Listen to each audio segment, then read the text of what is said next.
Okay. Hello, everyone. Welcome to LinkedIn. My name is Xinli. I attended the ATS 4 Summit 2 years ago, but from online due to the pandemic. At that time, Sudhir, Lotesh, and I, we presented how we LinkedIn migrated ATS 6 to ATS 9. How time flies. Now it is the 4th Summit of 2022. It's great we can meet in person here. Welcome everyone again. Hope we will have a great 4th Summit in this year at LinkedIn.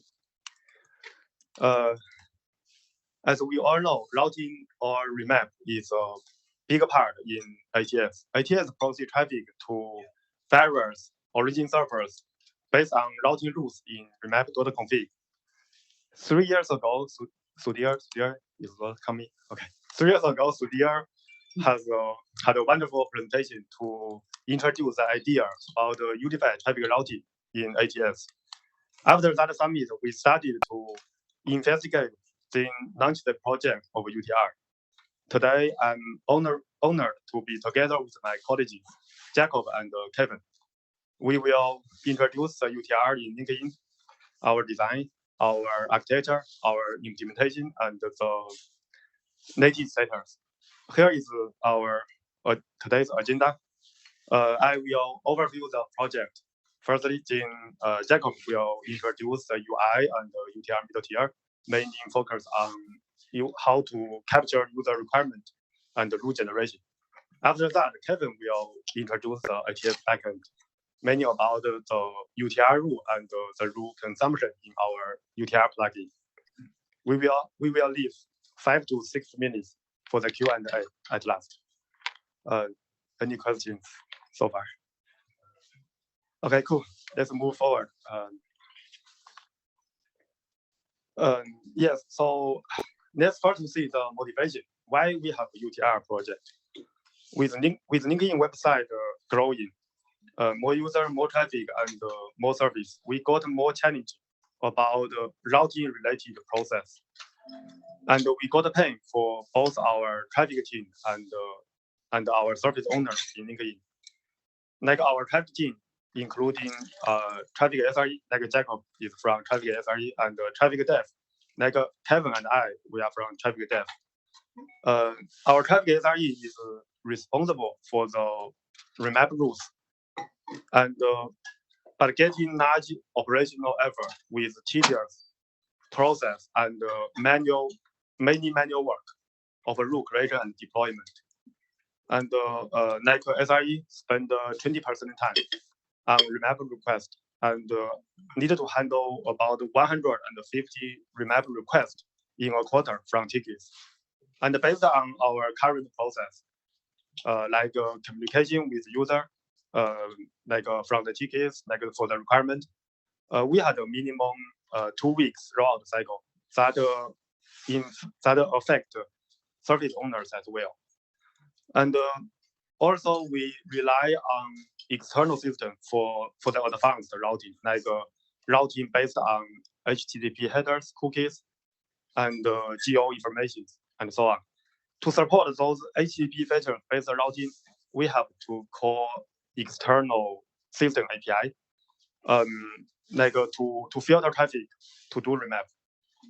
Like that caused many problems. Firstly, it's not explicit, as we have to check the data from the external system to know what the remap doing.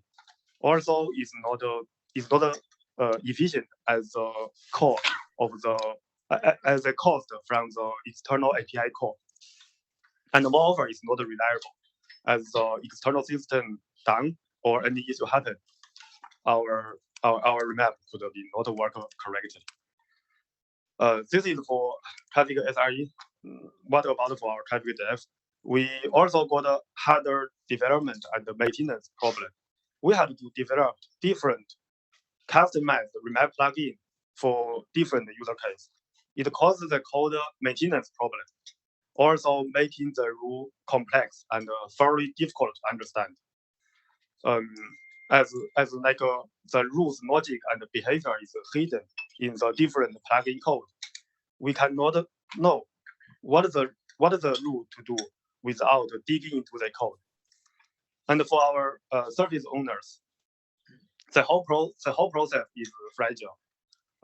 There is no validation and error checking. Very easily to cause mistake and even result in service and availability. Basically, we got a scale problem, and to maintain and work on remap rules with the linking website growing. We could survive now, but the life has been turned into really hard for us. So what's the solution? Here is our idea. We created integrated workflow for rule creation and deployment. The flow is started from capturing user requirement by UI and generate rules in our middle tier service, and the service stores the rules into database. Our middle tier service is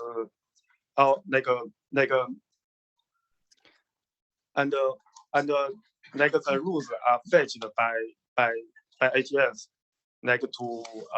for the coming client request. And also we add the capabilities to make the rule intuitive and expressive, and with only one UTR plugin to consume the rule. That can make everyone easily to understand what the rule to do. And next, we beef up the control plane with the validation to make everything is safe and reliable.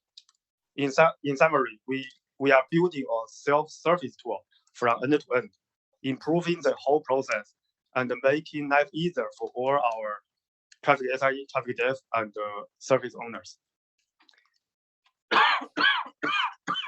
Okay, here is our architecture. The whole design can be divided into control plane and data plane.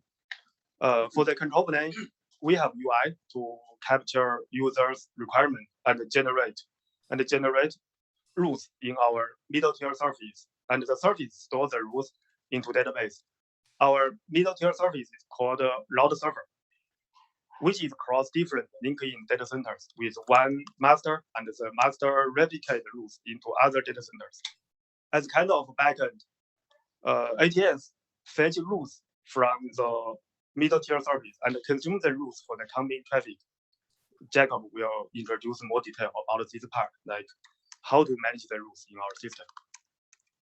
For the data plane, firstly, the rule including two paths generally. The matching path about how to filter traffic to match the incoming request, and the action part about how to execute for the matched request. The action can do remap, header rewrite, configuration override. So in the horizontal direction, we can see UTR plugin fetches rules from the route server. Then pass the rule, and we create a rule object, including matching and action. Then we create a rule database in the memory. And when we create a rule database, we also define criteria to set a ranking for each rule. And we sort the rules based on the ranking. And so that can and from the vertical direction, when the request passes through the database in the plugin, it will do match firstly. And once the request is matched with one rule, the rule's action is applied to the request to do execution. So Kevin will introduce more detail about how UTR consume the rules, including matching and action. Yeah, and my next part is strategy. How we implement the new system from the existing system. Our overall strategy is incremental implementation.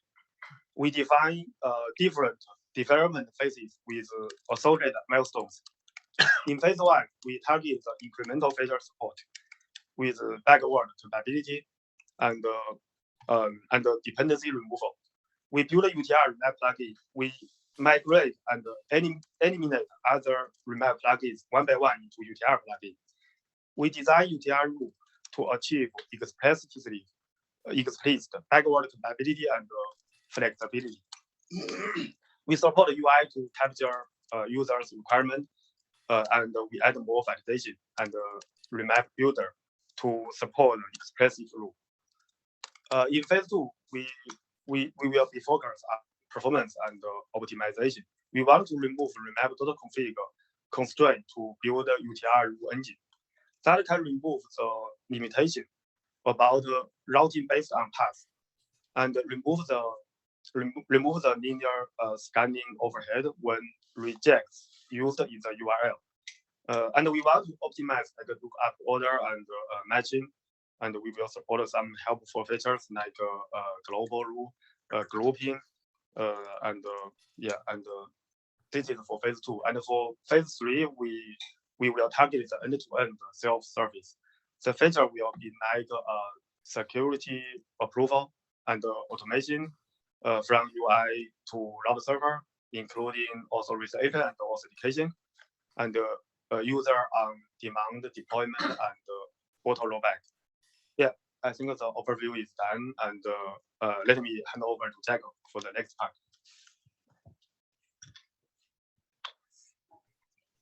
Can I ask some questions? So on the diagram that you had earlier, you were talking about the users injecting like remap rules and stuff. Who's the user there on the self-service UI tool? Okay, like internal customers. Okay, and then what? I'm just kind of curious what database do you guys use? Look at that. Yeah. Okay. Cool. Hi everyone, I'm Jacob Case. I am on Traffic SRE here, and I'll be talking about the web UI and the mid-tier and some monitoring stuff. So yeah, when it comes to internal tooling at LinkedIn, web UIs are pretty common, possibly even more common than CLIs. A majority of our internal tools have some form of web UI that you can use to manipulate or view data, even if they frequently have a CLI counterpart. It's come to be a feature that many teams expect out of new tools, having a web UI, and luckily we have teams dedicated to developing internal web UIs. And we've been working with them to develop an intuitive UI for updating rules and also building conditions. So prior to UTR, one of the multiple ways to configure rule routing was through something called LIX, or LinkedIn Experiment. It's a platform that's designed for temporary A/B testing, but not really permanent routing. That's kind of what it ended up as, is people have experiments open for years because they just use it for routing instead of actually doing A/B testing. So one of the nice features of LIX is that it has an interactive builder in its web UI, and where you can assemble different operations in like a visual tree-like structure.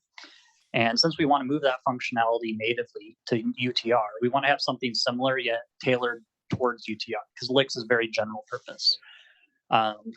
So in this slide, you can see an example of the in-development condition builder that the UI team has put together. It looks very similar to LIX, which is a feature because a lot of people are used to using that. So in this new platform, it'll be very familiar to them. And there's still a lot more work that needs to be done on the UI, and the API service is also in development. So there's a lot of moving parts going on. But this is the first project on Traffic where we've had a dedicated UI development team.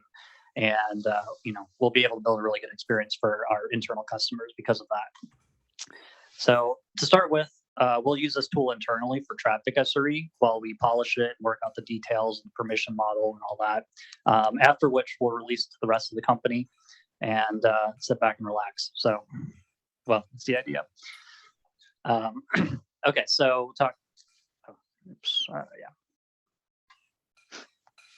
So talk a little bit about the middle tier here.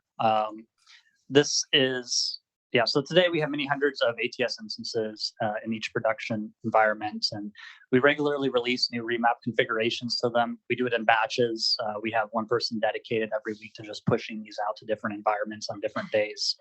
And so to accomplish this, we have a Go-based API service that exposes a few endpoints for serving remaps and a few other resources needed within our traffic infrastructure today. Under UTR, we not only need to continue serving rules out to ATS, but we need to support a write API, as well as, so we're adapting our existing route server product to, fit this purpose. So the API consists of a few different types of resources, including the rule itself, and a few other required configurations around reusing routes and like what clusters you deploy to. just to name a few.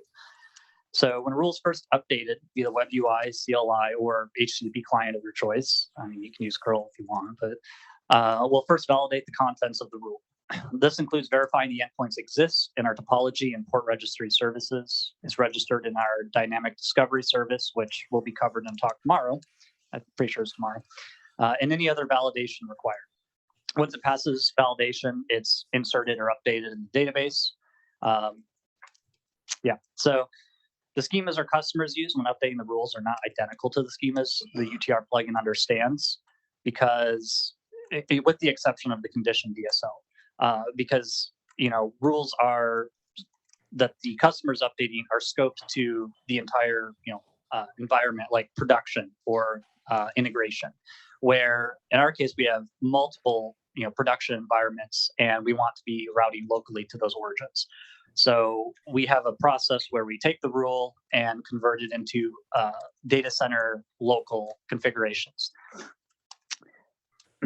So additionally, we can fail out of DCs by steering traffic elsewhere. So it's possible that one data center could be just totally unavailable. And the source of truth is going to be, in this case, here you can see it's MySQL, and it could be unavailable. So when we compile these resources down into data center local resources, we're storing them locally in an etcd cluster. So those are the databases that we're using. That means that if we have any outages in one data center, we can still continue to operate in the other data centers until we get the MySQL database backup and all that. So it's feature for a little more resiliency. Yeah, and we can also perform emergency maintenance and stuff, restart traffic server, all that without losing all of our rules and any caches or anything. Finally, when ATS fetches the remap itself from the local route server instance, it's compiled down into a remap configuration currently. And as Shin mentioned, in the future, when we get rid of remap config, it'll just be serving up likely just JSON resources directly from the API instead of compiling it into a remap config. So here you can see an example of when a user is updating the rule. So whether it's through the CLI or the web UI, it goes to the route server API, and from there we go to validation. So there's topology, which describes which applications are deployed to which hosts, validates so that application exists, and that it's a proper deployable, and that's been deployed in all the data centers. And we can give feedback to the user to say hey, you need to go fix these things, otherwise your rule's not going to work right. After the call, we'd like to follow up with you by text message so we can respond more quickly. This call may be recorded for quality and training purposes.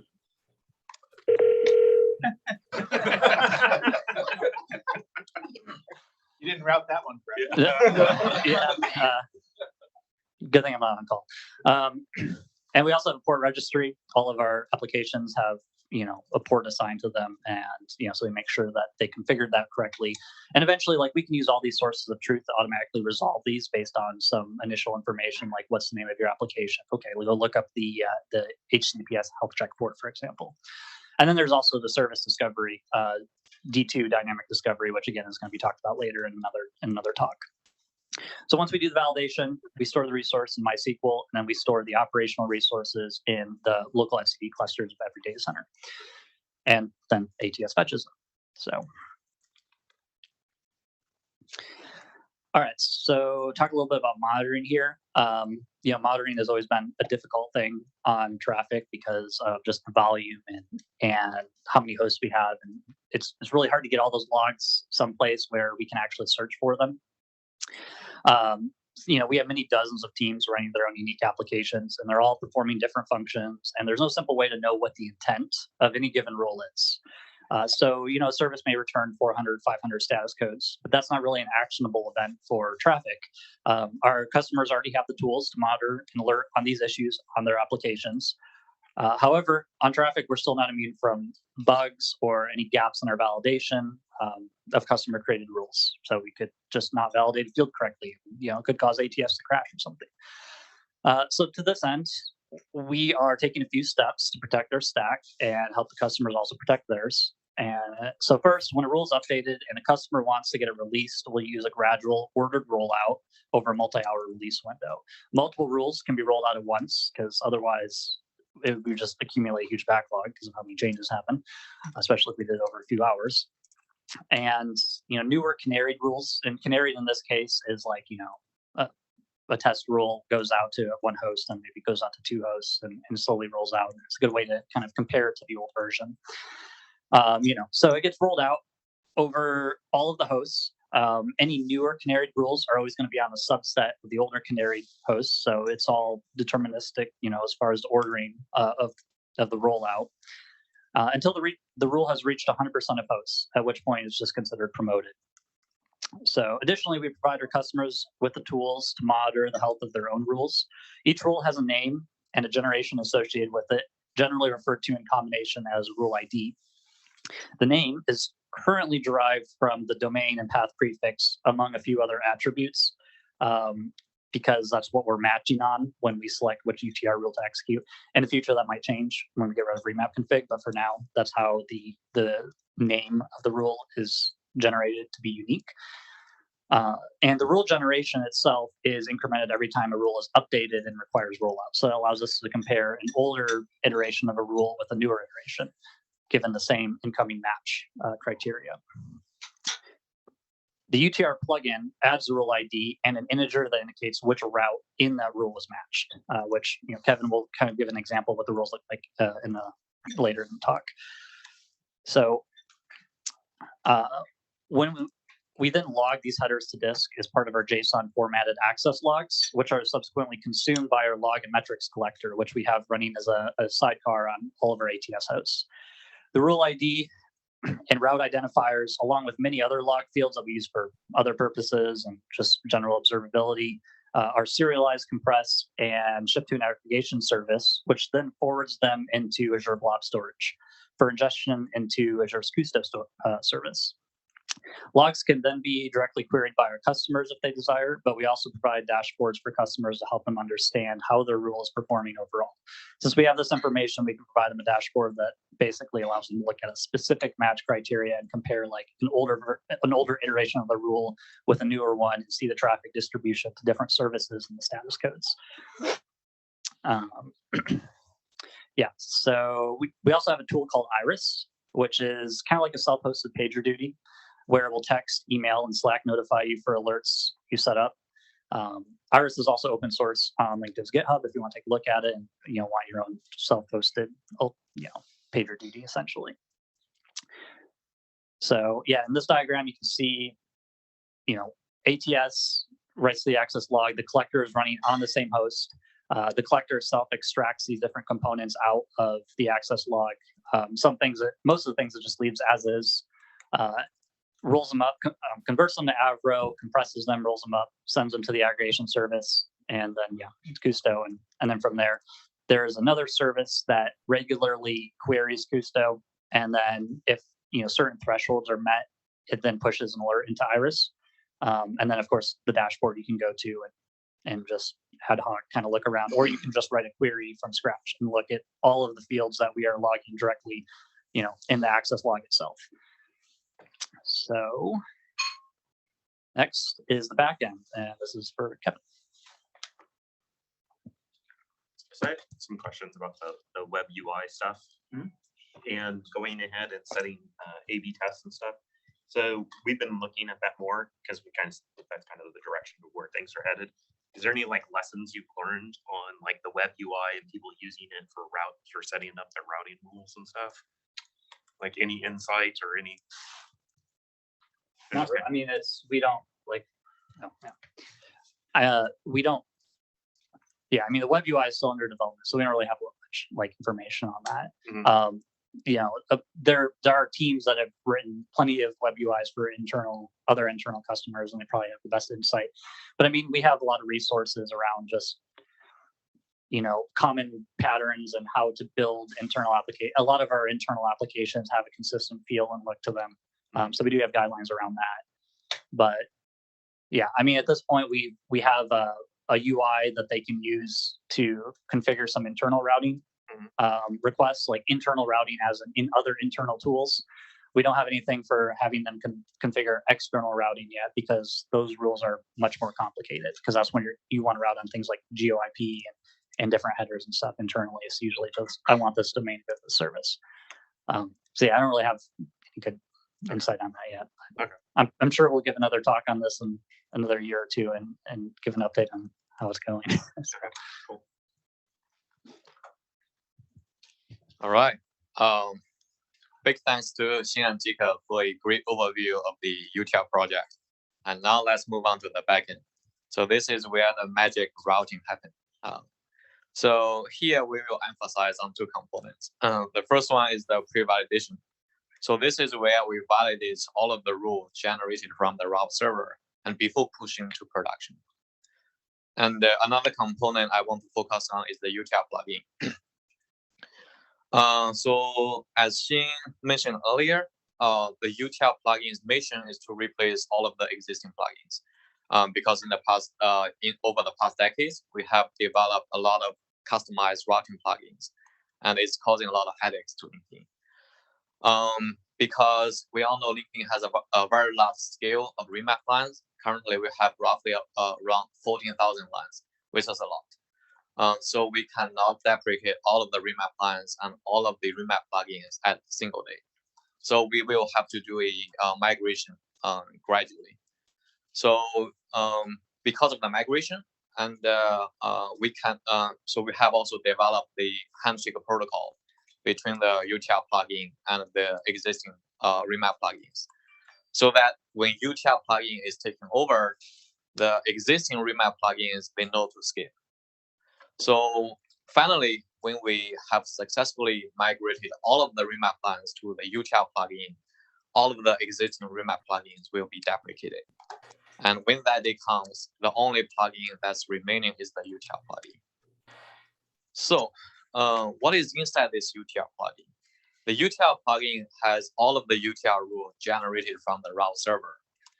And a single UTL rule represents how do you want your request to be routed. Yeah. As you can see, there are some components inside the UTL rule as well. The UTL rule is a collection of different routes. Because LinkedIn has very complex routings, such as when a request is coming in and it's coming from mobile, we want to go to front end 1.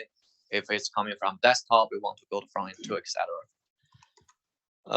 So the route is a little bit different from the UTL rule because a single route represents how do you want your request to be routed based on different conditions. Okay, so that is a lot of talkings. So let's take a closer look at the UTL rule itself. So there are a few philosophies when we design our UTL rules, because the UTL rule is so critical. It is the single piece that is connecting all the way from the web UI all the way till the backend.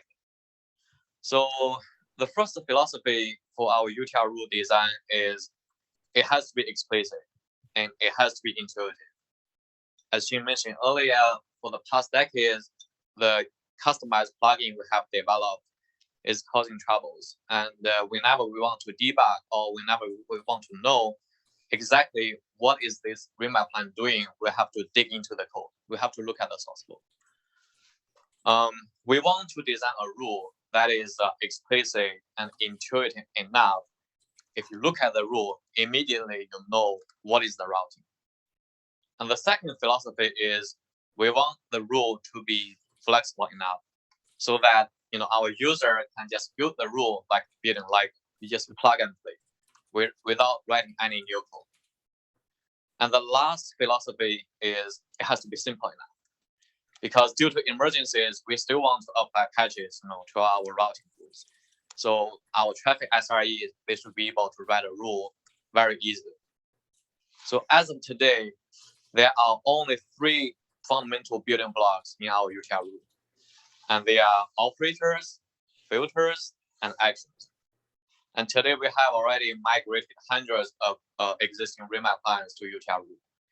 And all of the rules are fabricated by the 3 fundamental building blocks. So here is one example of the UTL rule. It is very simple. It just has a single route. So here we can see we have 2 color schemes. The first one is marked as the red arrow. These are the fundamental building blocks. So they are operators, filters, and actions. And the second one is the blue bracket. So these are the functional unit. So whenever a request comes in, the util plugin will fetch a corresponding rule and evaluate the conditions. And if the conditions are satisfied, then we will execute all of the actions. So basically, that is how util rule is represented inside the util plugin. As you can see, it's very intuitive, and it's not like the remap lines. You have to follow the precedence of the plugins one by one. Okay, so a really quick overview on the validation part. So we have developed the validation module to help our users and traffic SREs to validate the rules before pushing the util rules to production. So this is to help us to catch any human errors. So this is how the flow works. So whenever a new rule is generated, we will forward the rule to the pre-validation module for a validation request. Then our pre-validation module will pass the config file and generate all of the corresponding routings, and then generates a bunch of HTTP requests to ATS. And once we get the response from ATS, we compare the returned results with the expected results. And if the result has passed, then we will put the rule in the routing server. Then ATS can start fetching the rules and serve the real traffic. Otherwise, we will simply reject the util rule creation or modification request. Okay, quick recap. So with the help of the util rules and util plugins, we can achieve very high fidelity user input capture. Because previously we relied on Jira tickets, to create any new rules or modify any existing rules. Because sometimes the routing is so complex, the back and forth communication between the internal users and traffic SREs can easily lose a lot of important information. But now with the UI, what you say is what you get. With the util help, we can also achieve a very flexible, intuitive, and explicit rules. So we no longer have to keep developing new plugins. And finally, our util rule is very robust because there's no external dependency, as Jacob mentioned earlier. Currently, we are relying on the A/B testing system for complex routings. And whenever that service goes down, our traffic serving is impacted. Yeah, so that's the summary for the util project. And finally, I want to do a big thank to Mitendra, to Spear, and Island. Without them, we definitely cannot reach such a stage because util is no longer in experimental state. Today, we are already serving real traffic, so which is a really big achievement for the util team. Yeah, I think now we are open to accept any questions if you have in the audience. So I have a question. Someone else go? No. Anyways, on the UTR, so how are you have conditions, but before that, are you mapping on, or are you matching on like host names or anything like that? Like, how are you, is this a remap plugin? Is it configured per remap line? How is it? Yeah, so previously, Jacob and she mentioned earlier, we have a A/B testing system. Yeah. So in that system, you can specify, for this kind of request, you do what kind of stuff. So for example, if the request is coming from China, you go to a different front end. So basically, the A/B testing system just give you the capability to list the condition and also a result. The result is either A or B. And on our ATS side, we fetch the A/B testing result. If it's A, we go to some kind of front end. If it's B, we go to some kind of the other front end. Okay. And that is one solution. The other solution is we just write our own customized plugin. Like we filter all of the traffic from mobile. Then the only job for that plugin is to route the mobile traffic to a certain front end. Yeah. So that is before the UTR error. But is the UTR a remap plugin? Yeah, the UTR is also a remap plugin. Okay. Yeah. So the UTR just fetch all of the UTR rule generated by the route server and pass the rule and save them into the memory. But today we are still relying on the remap file for the path matching. Yeah. But everything after beyond that, like cookie header, like geo, is handled by UTR. Yeah, so this is just for the current system. So we have still rely remap to the config. So we just let UTR as a remap plugin. But in future, if we have UTR rule engine, we can make UTR as global plugin. And just without a path matching, or we just go our conditions matching. So for the UTR plugin, did you consider just using transaction box? Or would Yeah, that is a very good question. Yeah, as we all know, Alan is working on the transaction box. But the reason we did not go with transaction box is because the UTR project has started in 2019. Before that, we are not aware of the transaction box existence. Another reason is the transaction box does not meet the LinkedIn's internal use, such as the hookup with the A/B testing system. Yeah, so that's the reason we didn't go with that direction. well, so your the other layers, like the web interface, it couldn't generate the YAML file for TXN box, or Wait, what's that? Can you repeat the question? Sorry. so when you say that it doesn't transaction box can't interact with the other layers, like the user interface layers and the configuration layers.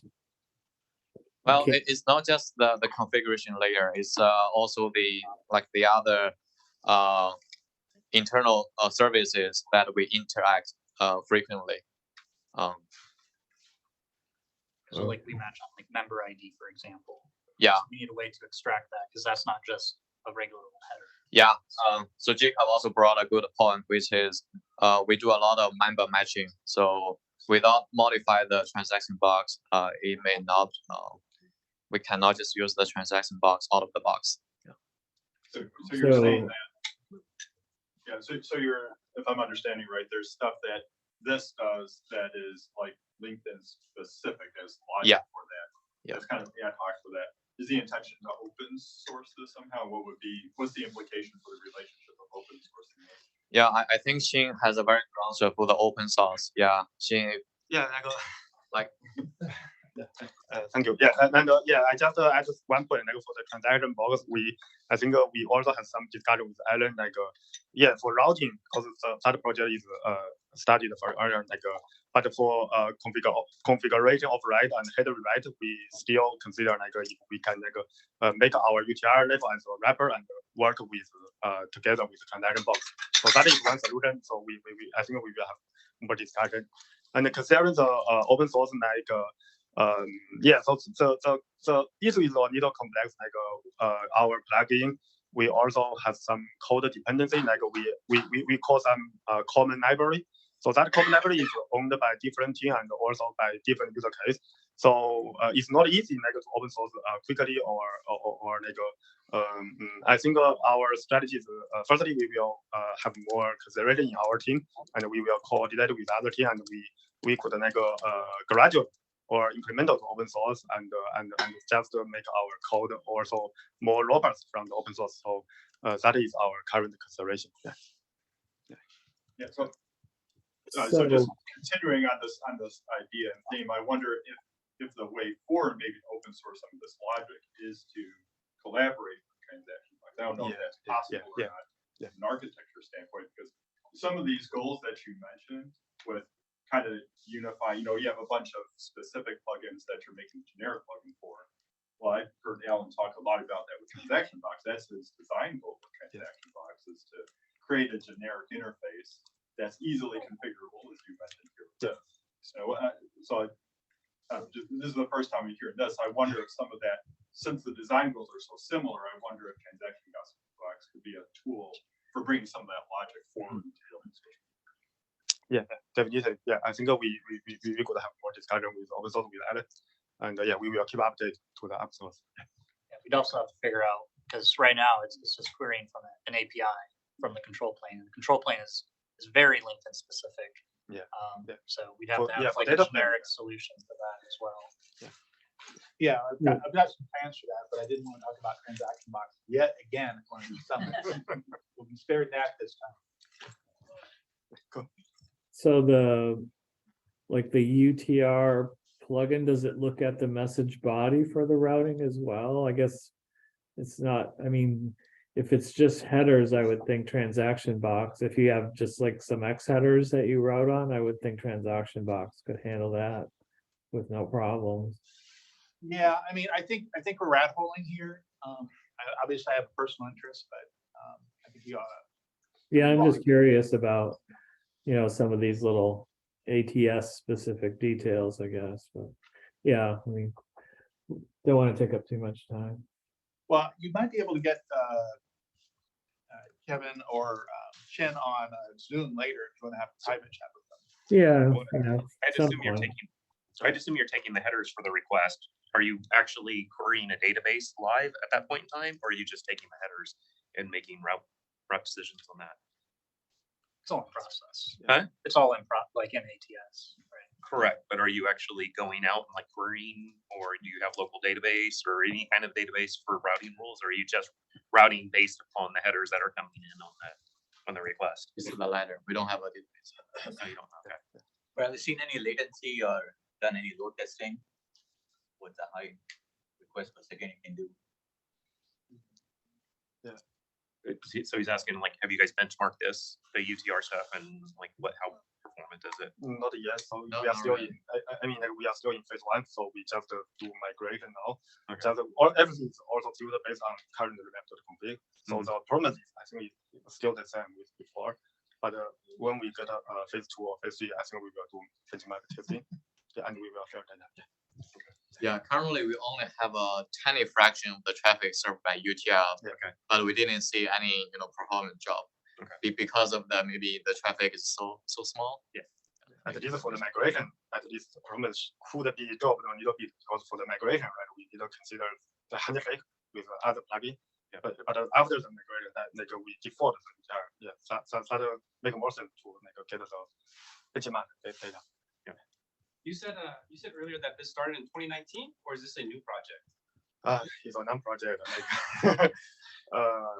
Not 2020. I remember Zudia had a presentation first to introduce the idea, and after that, for some reason, 2 years ago, I think we started the project. Yeah, there's a lot of redesign happening over the past 2 years.